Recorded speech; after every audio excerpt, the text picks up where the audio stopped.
Hello, well, welcome to our webinar. It's by the Society for the Advancement of Consulting, also known as SAC, which is the special interest group of global supply chain experts. And these consultants are the top 1% of consultants surrounding in the world. So happy to have them. And then also it's sponsored by the Association for Supply Chain Management, also known as APICS. The Inland Southern California chapter. And so we welcome everybody to our webinar today on talent. Actually, I'd like to rename it the War for Talent. So we'll jump in. I'm going to introduce the panel and then we will go from there. So I am Lisa Anderson, the president of LMA Consulting Group, also the president of APICS, or the Association for Supply Chain Management of Inland Southern California, and the executive director of SAC. So I have lots of titles behind my name, I suppose. But in my day job, which is the LMA Consulting one, I work with manufacturers and distributors and help them through just these types of challenges. So supply chain management and those types of things. And oh, by the way, LMA Consulting is also a sponsor of this webinar series with the APICS Inland Empire chapter. So with that said, I would like to also introduce you to, let's see, I'll start with our US colleagues. So Diane Garcia of Lorraine Consulting, and she is also an expert in supply chain management and ERP systems. And, I'll let each of you add to your intros here, but I'll just get the panel out because I know once we get going, we always, it's a free-for-all on this topic especially. Next, we have Karen Wilson-Starks. You're from Colorado. Actually, I forgot to mention Diane's from Portland. So Colorado for Karen Wilson-Starks. And she is a leadership expert, and she works many times cross borders with clients. And so we definitely are happy to have her here today to talk about talent. And then now we'll move on to our PAC room folks. So we have David Ogilvie from the state of Queensland and Brisbane, Australia. And he is, not surprisingly, also a supply chain expert, an operations expert, and actually he's also an ERP expert. So we have a lot of talent in both supply chain and ERP on this panel. So welcome to David. And then last but not least, we have Evan Bulmer, who is from South Australia and actually from, oh my goodness, how could I have forgotten? Help me out. Adelaide, yeah, I even went there. You've been there. It's actually a really nice spot. People make it sound really small, but I have to say, for somebody in Southern California, it wasn't that small.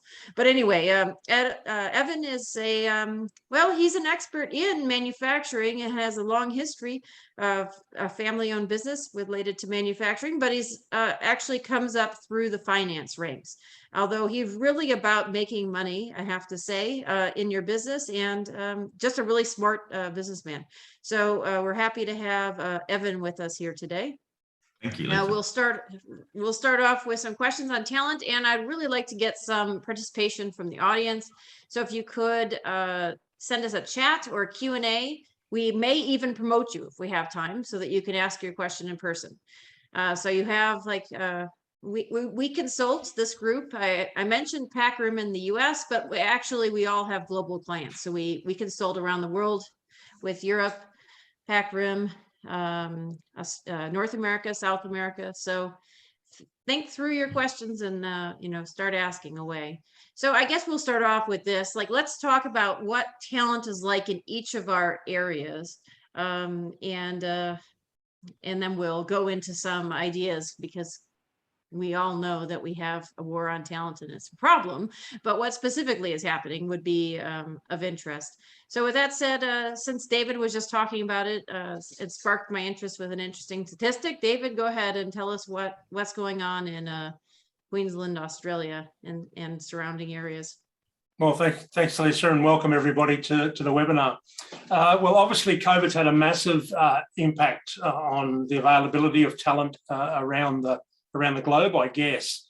In my particular neck of the woods here in Australia, Evan and I were just saying before the webinar started, Australia has become almost like 6 different nations because our states are operating independently.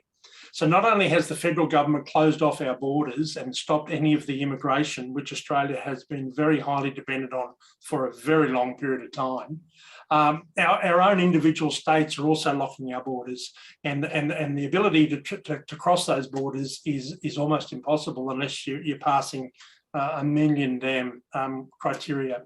So, you know, here in Queensland, we've actually got 14,000 people who are locked out of the state at the moment who are trying to get home. So you combine that, all of that together with the fact that we've got a lower immigration rate, we've got people within our own state who can't even get home. The war actually is on talent. Like there is a significant number of people looking to change, and they are starting to flow through into wage increases and all of those sorts of things. And when you consider the other inflationary impacts that are coming from the other supply chain disruptions and so forth, you know, this is going to have a major impact on the inflation in this country. But anyway, that's it in the summary to start off with.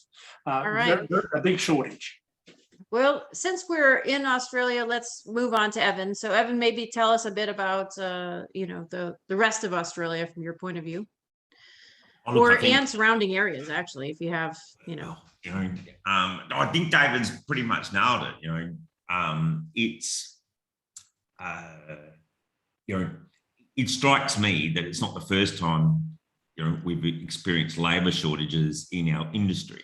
So, culture matters a lot, and, if you've got good attraction, induction, retention and exit strategy, you can move people out nicely as well. You're more likely to retain talent. I certainly know people who stay in jobs because they like the environment, even though they could get more money elsewhere. They say this to me. So, it gets back to, I think, some of that culture and how you treat people is how you're likely to be treated in your business. Very good. So, Kieran, maybe you can kick us off for what you're seeing in the US, and I know you work with global clients. So if you have some, stories on that, feel free to share them. What I'm finding right now is that definitely there's a talent war, and from a US perspective, I'll say this, some of it is really driven by the impact of the vaccine mandates in the United States. There are some people who are choosing not to accept the vaccine mandates, and they're opting out of the workforce rather than staying in the workforce as a result. Some people are making decisions and choices such that they don't want to be in person in the workplace because of the attendant dangers or perceived difficulties as well. So you have a larger percentage of the workforce who are looking for a virtual solution or a hybrid solution. I'm also finding that another reason why there's a talent challenge is that because of the increase in virtual options, people are more easily able to work across borders and in other places. And so therefore, they're not limited to the town where they live or to the company where they may be currently working. So what Evan said is really huge and important about being what I call an employer of choice, which includes having the right culture and a culture that attracts people and also retains people. So one aspect I'll mention right now, and I'm sure we'll get into more things later, I think the organization that's able to think flexibly and be adaptive about the kind of work environment that they can offer is going to be the most successful. And it's not just doing what you've always done that you think works. It's also figuring out what are employees wanting and what are they looking for and how you can meet those desires and needs. And I think in the past, a lot of people in manufacturing, a lot of people in construction and so on have tended to be a little bit rigid on those parameters and to think that certain solutions were not really a possibility, when in fact they're possible. We just may never have done it before. Yeah, very good. Okay, so Diane, how about you? I know, I don't know. I got to think Portland might be chasing away some people with all the riots and whatever else goes on over there.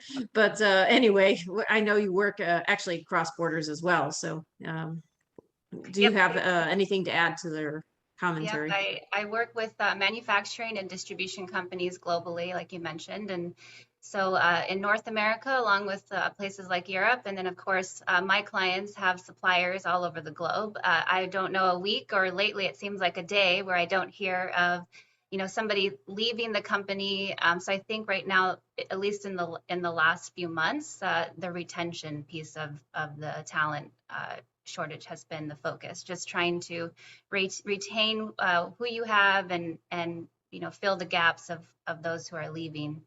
I would say is the bigger thing. But I looked up a few statistics, and I was looking and seeing how maybe to group some of these this talent and categorize them. And I think they fall into those who are looking for, you know, an entire career change, or maybe they woke up in the pandemic and realized that they were looking for something completely different. I also think that another category is those in the workforce looking for growth opportunities. So they are, you know, wanting to improve skills, and they're ready to take on that leadership role that maybe they've been considering. And I think the third category are those who are interested in flexibility, which Karen was touching on. You know, everybody wants to, you know, be able to spend more time with family, work from home. You know, what are the new ways that we can potentially be looking at how to remain flexible with our employees, I think are the bigger categories that I've seen with all the changes, and interviewing clients and talking to them about those who are leaving the company and why they're choosing to leave. Yeah, absolutely. I would definitely echo the statements here. I work with clients in actually around the globe, but several clients currently that have corporate environments in Europe and facilities, as well as, of course, North America, Mexico, South America, etc.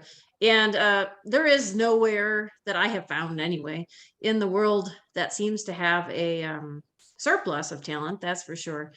So the successful clients are focused on culture, as Evan said. And, you know, I could tell you a personal story. I have one of my clients is the key person that I work with, if you will, or that brought me in. Every time I talk to him on the phone, he's always asking how I'm doing, how am I enjoying what I'm doing? And, you know, I'm not an employee, I'm a consultant. But every single time I talk to him, he's always asking me that question.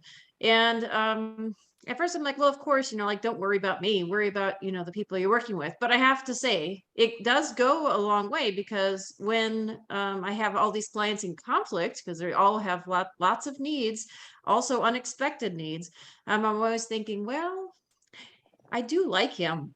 So I think I might work on his. So, you know, that it does come across to, you know, to employees, consultants, suppliers. I mean, I think that it's just an interesting phenomenon. And yet at the, you know, I have another a person at a client who is very difficult to work with. And I have to say, I am never too excited to be in a meeting with that person.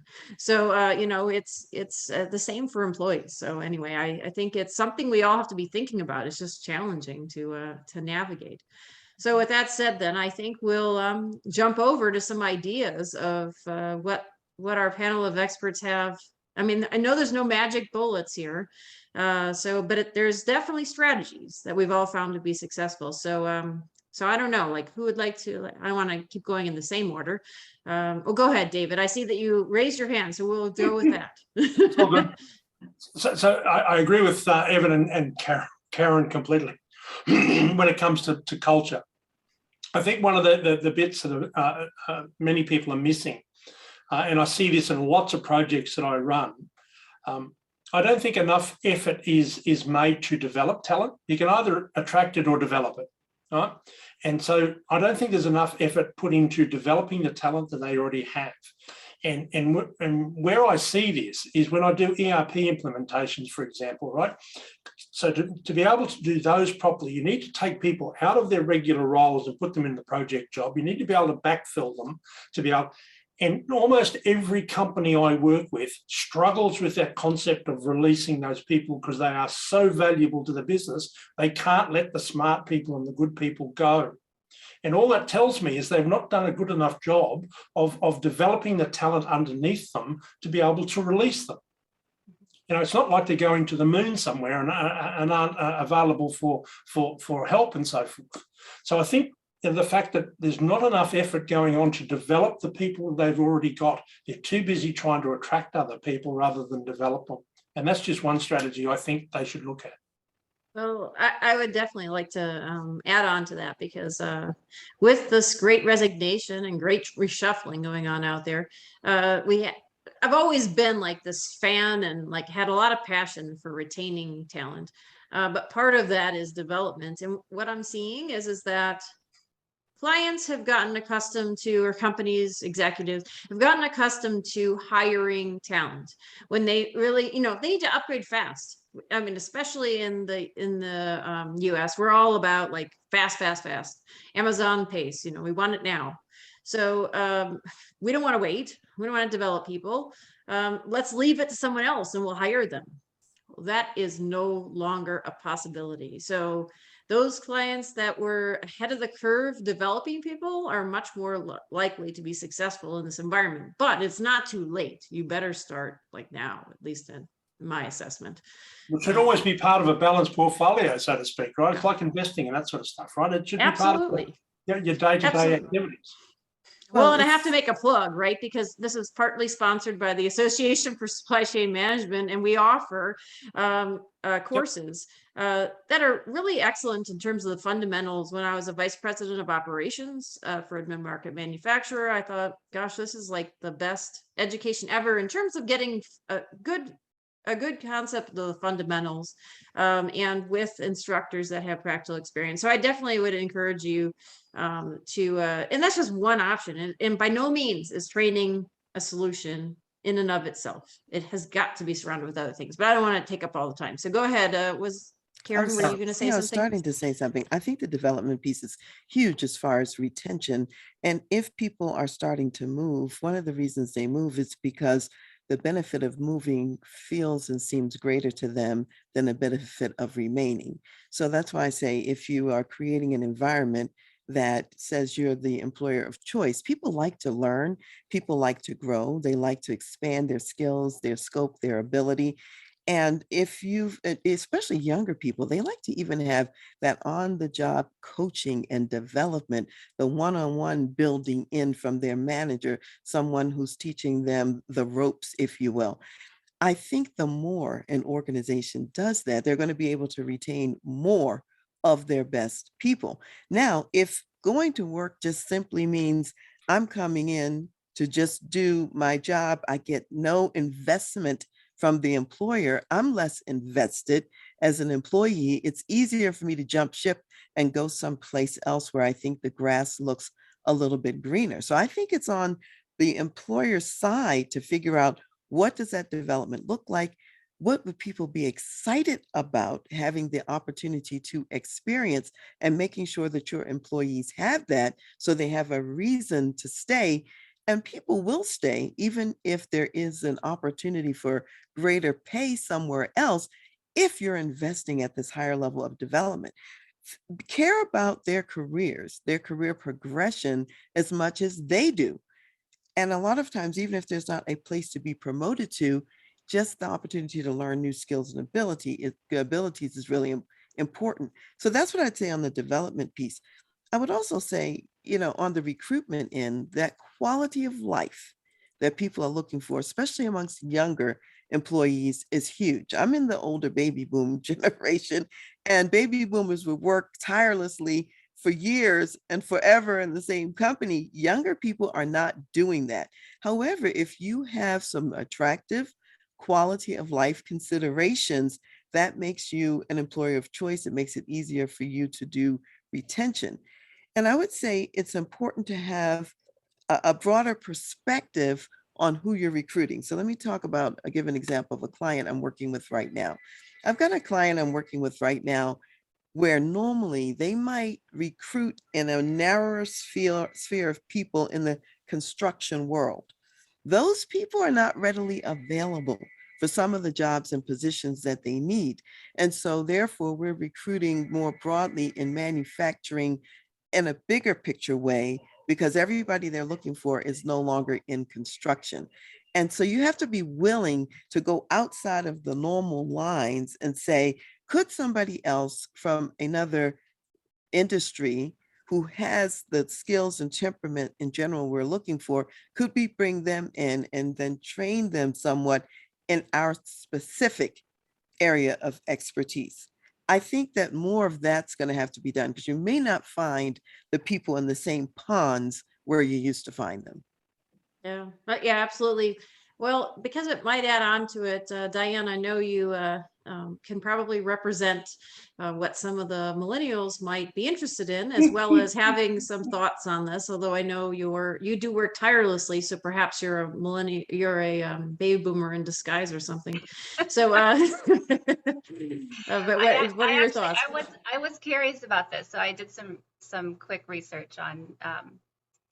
Back in 2012, there was a Forbes article released from data from the Bureau of Labor Statistics here in the U.S. And at that point, they said the average number of years that a worker will stay at one position is 4.5 years. And then I looked it up here, and the last one that was released is 2020, and that actually went down to 4.1. So we're spending less time at a job in general, and obviously that trend is decreasing. And then another piece of that same article was interesting, which said that 91% of millennials that Karen touched on actually plan to leave their position within 3 years of the starting of their job. So millennials definitely have a shorter breadth of the position, I would say.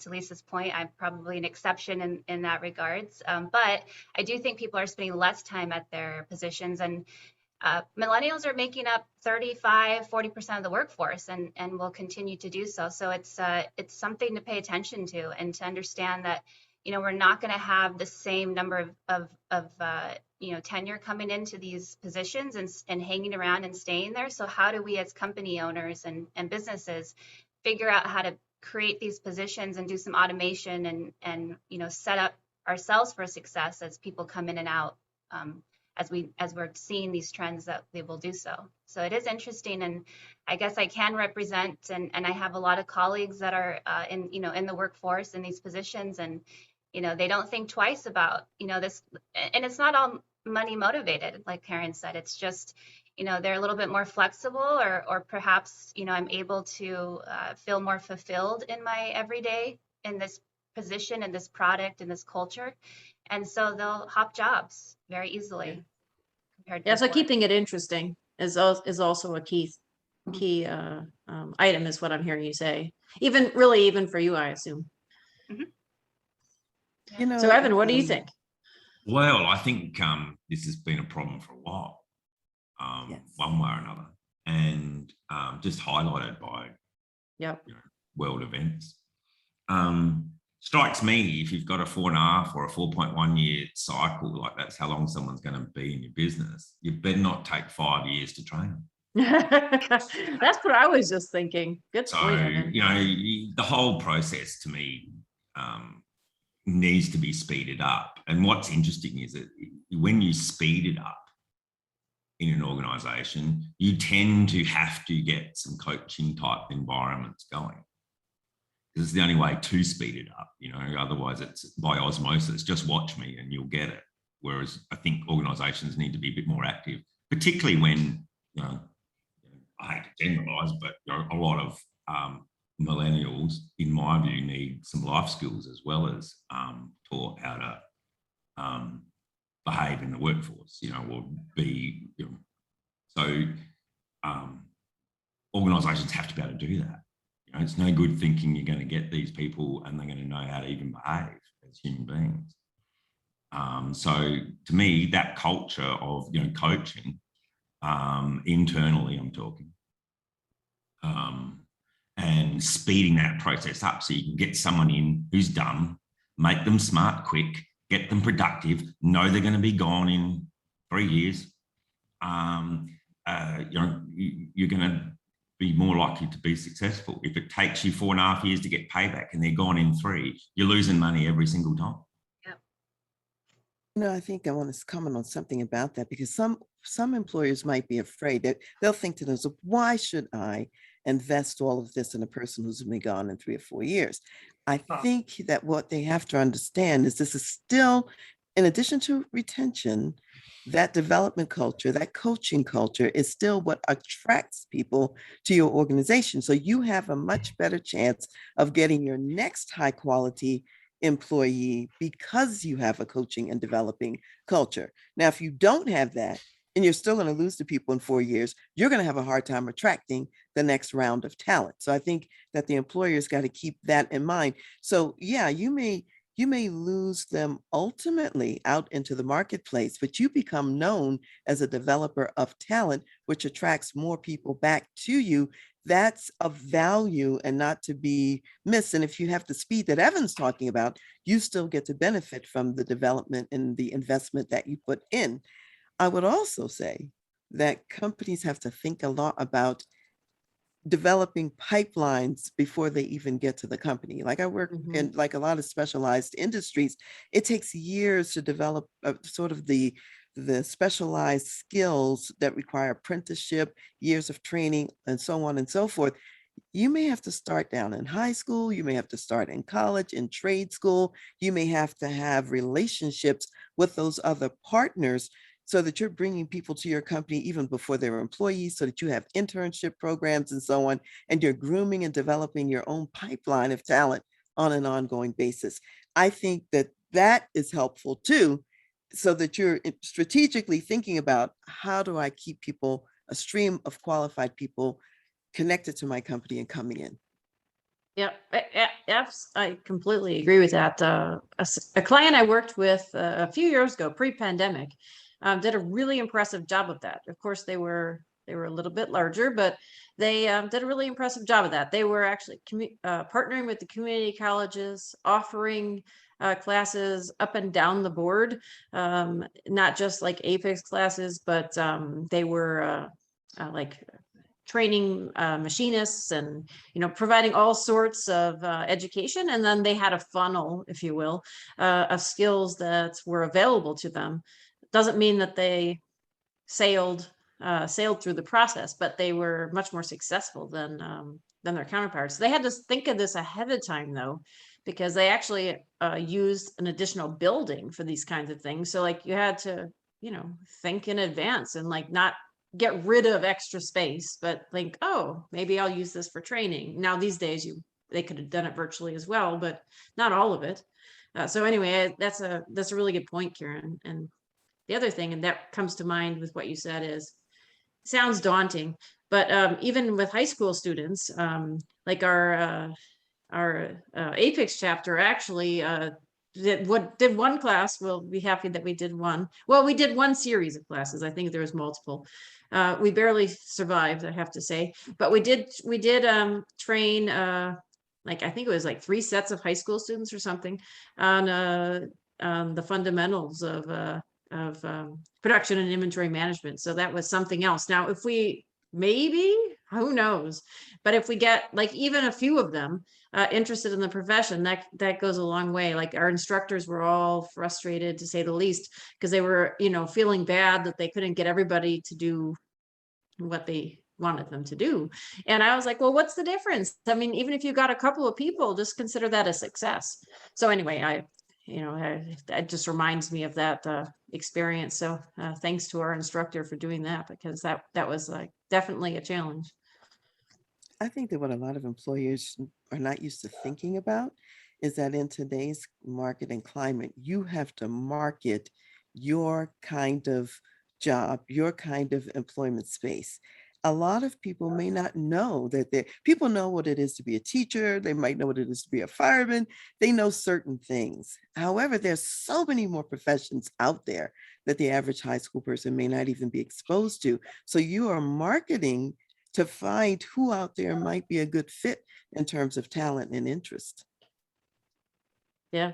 Yeah, that's a really good point. When I talk to students, I do presentations at local universities and colleges, and talking to them about manufacturing and supply chain and the excitement of each of these positions and roles that I've gone through. I get questions where, they have no concept of, these things. And once you start to talk to them about the products that they're using, and it takes teams and a network and lots of talent to get these products out the door and, on the shelf and in stock where we need them, I think they start to realize, like, oh, there's a career path here. There's interest here that I had Yeah.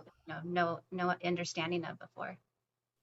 Yeah, you're absolutely right. And I don't see her on right now, but I'll put a plug out there for Ellen Kane, who's very well known in Southern California anyway, in the Association for Supply Chain Management circles, because she was like, she wrote me in too, which is how I know. But we were like in charge of student case competitions nationwide. And, it was like every year I thought, oh my gosh, I don't know if I can do this again because it's so much work. And then every time after the competition, I was like all excited and like feeling so encouraged by all the students and how impressive they were. And then I did it again. So it was like this never ending cycle. But it was, it was just like so much value. So I completely agree with you guys that that's one of the key things. So what about flexibility? What do you all think as far as how employers can do that successfully? Is there, in addition to like hybrid, is there some things that stand out in your work with clients? Only that in some industries it's awfully difficult, because at the end of the day, you can't have your manufacturing floor working from home. You can't have the guys driving the forklift working from home. There is only some areas where that's going to make any sense. Yeah, well, that's very true. I wonder if they can provide more. It's difficult too to provide more flexible schedules when it comes to working on a shift or something. But perhaps there's something they can do. I don't know. I'm just thinking off the top of my head here, but where you can provide more flexibility for attending your son's concerts, or maybe taking care of your like elder care is going to become a bigger deal these days. So maybe there's more flexibility with advance notice or something. I don't know, but I think that we're going to have to think about that. Again, that's that back to that cultural piece that we spoke about, right? That's about how you retain the talent that you manage to develop or attract. You have the right environment within the right culture within the business to make sure that they don't want to go anywhere. Yeah. I think exactly. I think there's a mindset piece to this. And the mindset is the way we did it yesterday is not going to work today or tomorrow, because the dynamics have changed. The world has changed. So the employer has got to think about what is going to work today. You've got to be creative, you've got to be innovative and proactive in your thinking. And maybe the first go-to place is say, oh, just, we can't have our people on the manufacturing floor to work from home, which is true. However, as Lisa, like you said, but maybe that person can have a little more leeway about taking care of an elder in the home or doing something with their child. It's recognizing that people in today's world and market have a different set of responsibilities that they must attend to. And if they're concerned about their families, if they're concerned about quality of life, you as an employer have to demonstrate that you also care about that. So there are flexibilities to think about that, you might not normally think about it, but it starts with the mind saying, we have to do something different than what we've previously done. Yeah. You know what, another idea just came to my mind about that idea about being flexible is that, and I know, David, you may have some experience in this area as well, but there's automation, robotics, the digitization of the supply chain or manufacturing.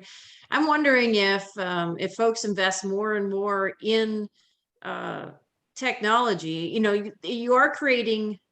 you have fewer jobs of the sort that might be like on the line packing a material, but you'll create more jobs that are higher skilled that maybe you could do remotely as well. It's just we certainly would have to train folks. So I don't know what do you all see any of that happening? Well, I think adaptive manufacturing is certainly going to be a major component to that. Yeah, the ability to have machines rather than print them on demand or on site or any of those sorts of arrangements will eventually make a major difference to manufacturing. You know, there's been a constraint there for a long time about, you know, what components that you can use in a 3D or 4D printer.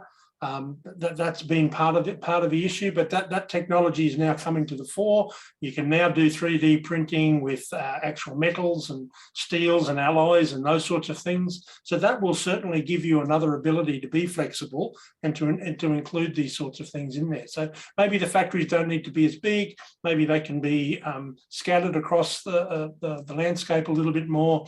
Have things that are smaller. You know, more hub and spoke or whatever it happens to be. You know, there's certainly some flexibility coming as that technology comes through. Yeah, I'm seeing a lot of folks looking at investing, which I think brings us probably, Evan, to something you've said all along. So it's really not new, but I think cash is going to remain king here. Would you agree? Well, I mean, what I'm seeing is demand is up. Supply is desperately short in our country. You know, year Bad here too. Stuff a year.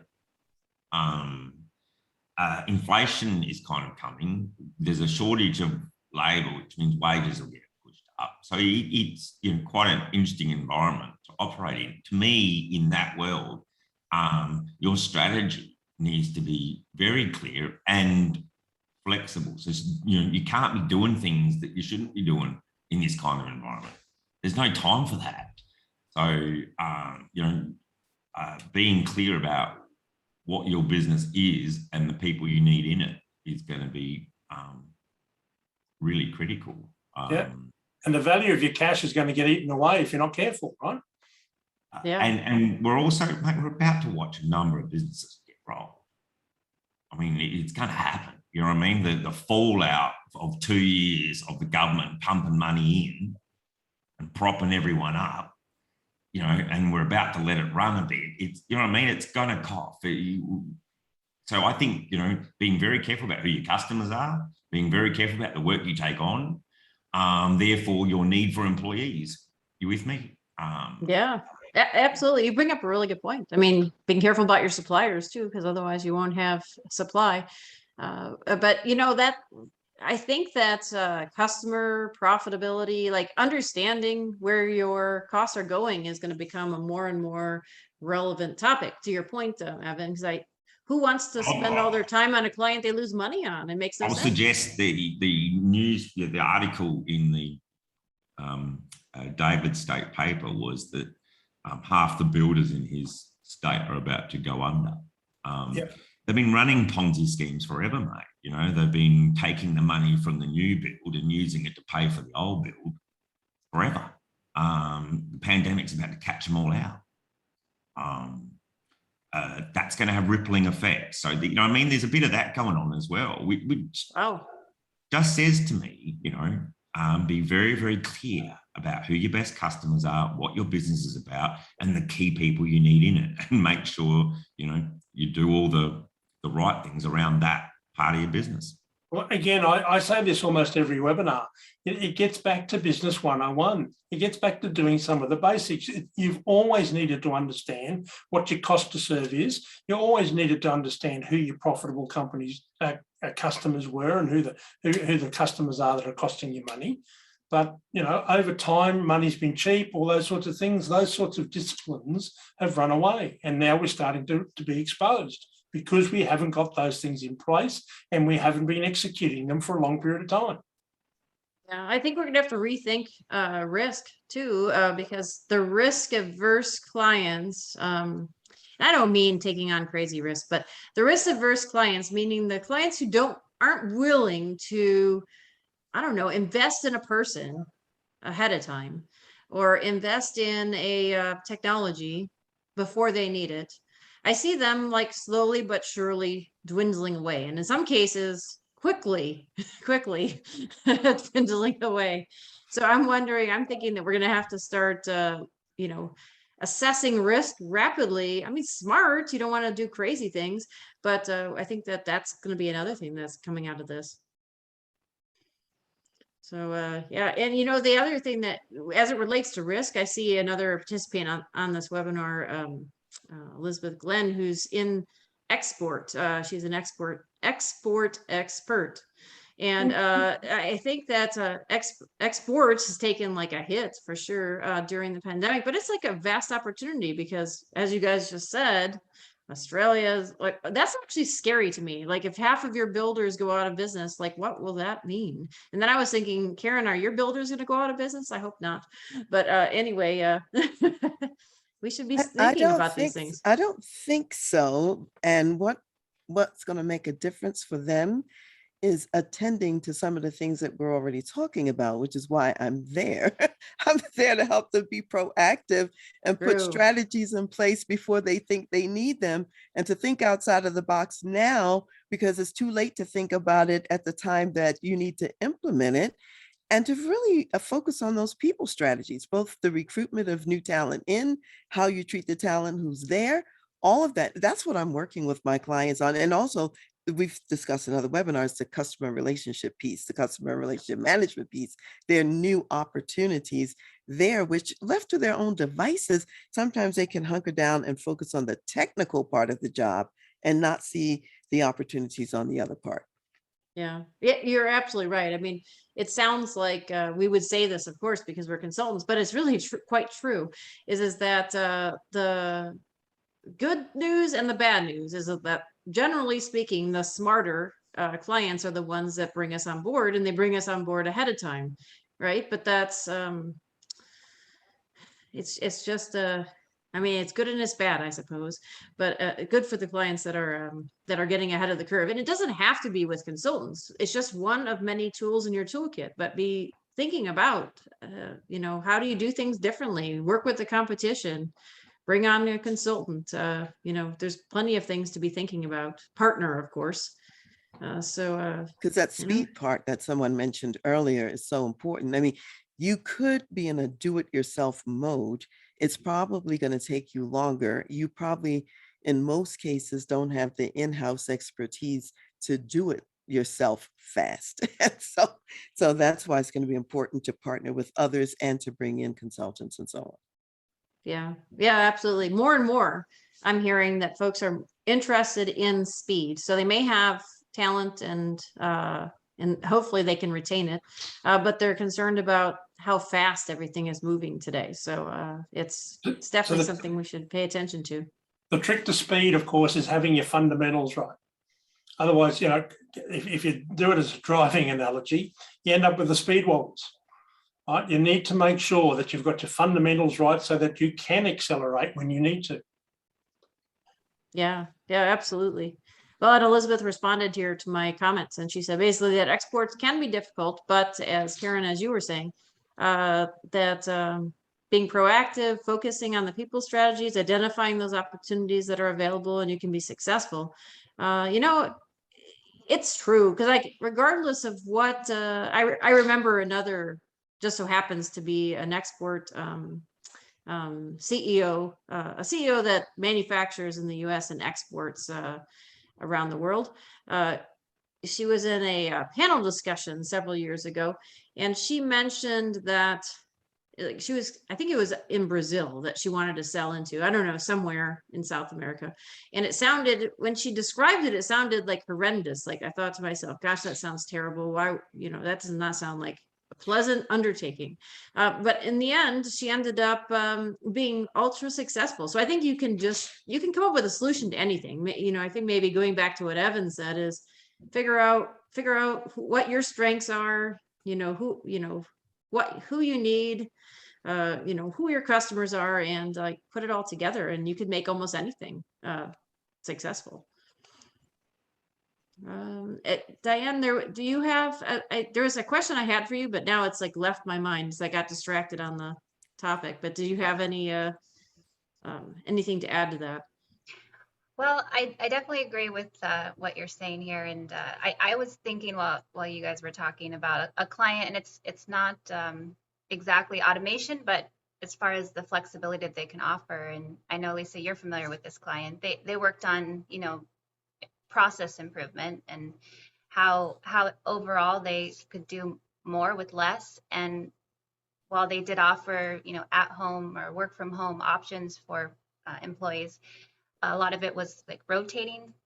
So people would come into the office, they'll work, but as the shifts and weeks go on, you might rotate out those who work from home and they can do tasks and positions and fill gaps that give them that flexibility. So while you can't always have everybody working out of the office, there are options. And so I think just like Karen mentioned, companies who are willing to proactively think about this. It takes what 6 to 9 months to onboard a successful, candidate here in today's world, and so you got to be thinking about these things now and being proactive now. And a lot of the landscape is changing. So how do you at least just do something that employees can recognize that you're going to be a supportive culture that they're willing to stay with. Lisa, something that I want to bring up is this whole notion, because we've been talking about it a little bit. I'm going to call it the balance between person and machine, because we've been talking about technology, automation, use of machines, and so on for success, and so on and so forth. I think there's a real delicate balance, between what I'll call people and the machines. And what's tended to work historically is machines coming in to remove what I'll call labor intensity and some of the work that we do. I mean, I can remember, I'll use this as a weird analogy, but think about the days when you had to wash clothes on the washboard. Okay. So if anybody remembers what that is, then some of the earlier washing machines, and I remember my Sounds grandmother horrible. had one of these. It was essentially like having a washboard in a washing machine, but that you turn a crank and that would make it easier to wash the clothes. And now, of course, we've gotten much more sophisticated than all of that. But the point being, these machines would come alongside people to do some of the drudgery work that would free people up to do some of the more strategic kind of work. And I think, Lisa, you were talking about this a little bit earlier. So there's not going to be, in my mind, a time when machines truly replace people. Machines will continue to come alongside people, and you will still need people who are thinking at that enterprise-wide level, at the strategic level. You're going to need people bringing the emotional and the emotional intelligence piece and component to everything, so that you can even intelligently use the machines that you're using. But if you think you're going to press a button and the whole company's going to work automatically through automation, that's a pipe dream. It's not going to happen. We're still going to need people.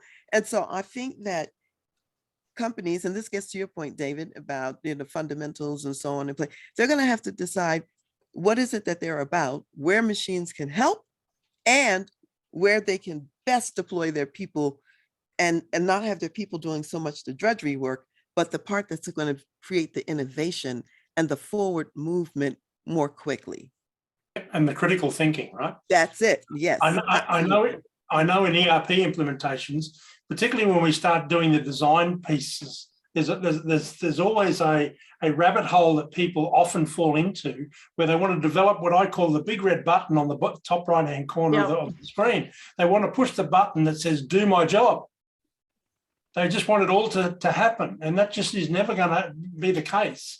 Right. So, the ERP systems are there to support the people in their decision making and performing their job. But at the end of the day, they've got to do their job. Exactly. That is very true. I'm thinking of another picture, maybe with less inanimate objects, but think about animals. Like, let's say you have a pet at home, a dog or something like that. The dog also comes alongside people. Now, some people have gotten it twisted and they think the dog is a person. However, I mean, the dog is an important part of your life and adds an element of service. And yet the dog doesn't replace what you do at all. You work synergistically together. True. And my dog is like wanting me to go answer the door to let her in, but I am not going to do that right now. And it's funny you brought up the washboard, because I was in a lunch, actually an in-person. It was like a lunch gathering for trusted advisors, and they asked what we were thankful for. And one person said a dishwasher. And I thought, oh my gosh, I never would have thought of that. But of course, yes, I do. But and now you're talking about washing machines. So anyway, it's just a very interesting day of appliances, I guess. Who would have thought? So audience members, what do I see you're all listening here. So what questions do you have? You must have some client example or company examples. How do you navigate a certain process? Are you having challenges with your leaders? One of the things that occurs to me that I'd be interested in is, it seems like what we're talking about here is that we have to get more, we have to develop people, do all sorts of things we weren't doing before. It sounds like we have a whole lot more work, if you will, to do in order to be successful in this environment. So to me, it seems like we're going to need more leaders than ever before. So we're going to have to be developing leaders as well, especially with the Great Resignation and some really experienced folks leaving the industry. Are you all seeing that same phenomenon happen? And we can't see them nod their heads. Yeah, that's right. We'll have to see if anything pops in the chat. Yeah, come on, folks. And while we're waiting for them I to can make pop, up questions all day, but we'd rather have yours. while we're waiting for them to pop into the chat, what I will say, it can look like it's more work on the front end, but here's the way I look at it. If you're doing the right things, they're what we call levers for change. And so it's like a domino effect. If you hit the right domino, it's going to hit the next so many dominoes, and it's going to be a cascading effect that's really easier. If you're doing the right things, it's easier. If you're doing the wrong things, then I mean, that's just going to be hard every day, all the time. So maybe the right things may be different actions and behaviors than what the companies are accustomed to doing. And that's where we have to identify what are those right things today in today's market and climate. And leadership is certainly a piece of that and a part of that, which affects so many other variables. So it's not a set aside, it's to facilitate the work.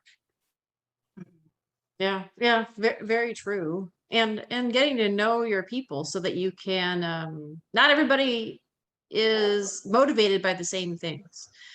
So if actually I was talking to somebody earlier today and I found out that like birthdays are really important to this person. So I thought, well, who would have thought? So I put on my calendar, send her a birthday card, because who would have thought that was the case? So you never know, like little gestures go a very long way for your employees, for your customers, for your suppliers. So I would just, it doesn't all have to involve complicated topics, putting in multi-million-dollar ERP systems and all sorts of other things. Could just be a simple thank you, could go a long way from time to time. Yeah, thank yous are probably overdue and necessary right now, especially for those, if we're hearing people leaving and, who are picking up the slack. I mean, the people who are staying and, filling holes and the hidden talents that we're discovering with those who are still in the company, I think they deserve a big thank you. And that's the thing, isn't it, Diane? In the sense that if you are losing people, then there's a reason why they're leaving. And most people leave bad bosses. So, it might be time, if you've got people that are leaving the company, go and have a look in the mirror. Yeah. People like to feel valued. I mean, I'll just give this is not a client example or not in the sphere of what we're talking about. But last night, I happened to be in a department store buying something.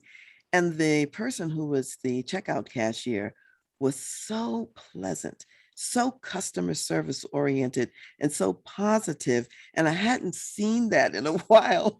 And so towards the end of the transaction, as I'm about to walk away from the counter, I stopped. I said, I just have to tell you. And she told me her name. So I called her by name and I said, I just have to tell you how much I have really appreciated the way you have been pleasant, and the way that you've been kind, and the way that you have provided your customer service. And I named, a bunch of things, and she looked at me and she was kind of shocked, she said, thank you. And when I was relating that story to my husband later, he said, well, she was shocked because no one probably ever stops to say thank you. And it's such a simple thing, but it really does make a difference.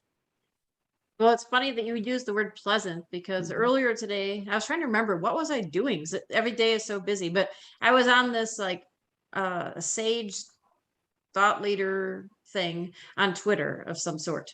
And they were asking questions, and one of them related to just this topic. And somebody said pleasant, and I thought, God, I would have never have thought about saying pleasant, because it seems like that's apparent.